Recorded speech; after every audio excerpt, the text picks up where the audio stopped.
So a lot has changed technically since Mortal Kombat. So the tech team's been hard at work with an all-new real-time lighting system. They have an all-new character material system, so the characters look really realistic. We have multi-threaded the renderer, so we can just sort of render more stuff on screen, so the game looks really incredible. Our engineers have really pulled out all the stops and are squeezing every bit of performance that we can get. In comic books, the characters are very bold and bright and graphic because you're dealing with hand-drawn imagery, whereas in our game we have the ability to render materials and a lot of details. So what we're trying to do is make these characters feel as if they've stepped off the page. You can see the leather and the metal and the rivets and all the things that make their costumes have dimension and weight in the real world. A lot of the action in Injustice is over the top. We have people grabbing cars and throwing them at people. We have people bouncing off objects all around the arena, and there's nothing more cinematic in the game than our super moves. Our super moves are these really big kind of blockbustery events that would probably blow out the budget on a summer blockbuster.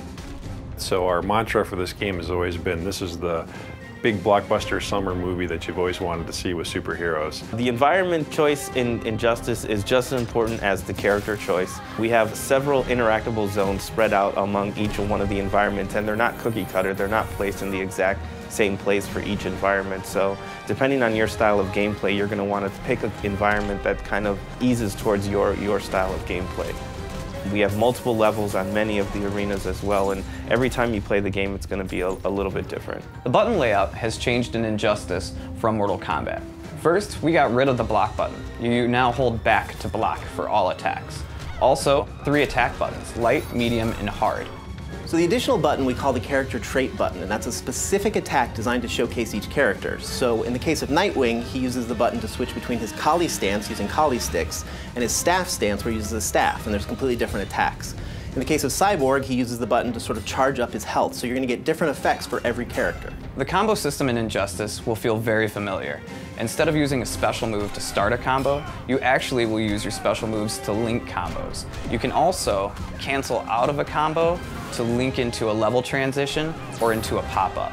DC's been incredibly supportive on this project and actually pushing us to take things farther than we ever thought we'd be able to get away with. Superman in particular was fun to work on. We had a lot of freedom with trying things as far as materials and adding little armor bits and playing with the way that his logo ties into his cape, things like that, which normally you'd think you wouldn't have the freedom to play with such an iconic character, but DC was very supportive the whole way. The coolest thing about working on Injustice is obviously learning a lot more about the DC lore. DC has such a wealth of information and such a wealth of knowledge about their characters that it's really fun to kind of pick the brain of working with them and figuring out what would make their characters fit in kind of the NetherRealm universe. You know, if Superman had to fight in a hand-to-hand fight, what would he do? What would Catwoman do in that kind of situation?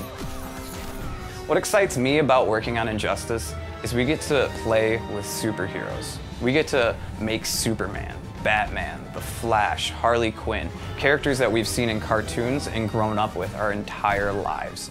So to put fighting styles to each one of those characters and special moves has been really a privilege. Working on Injustice has been very exciting.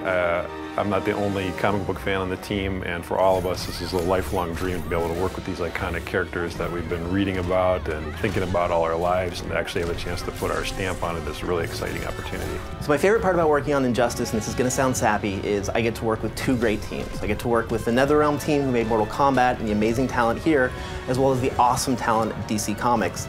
And sort of that marriage between 2 awesome teams is what really keeps me coming to work each day.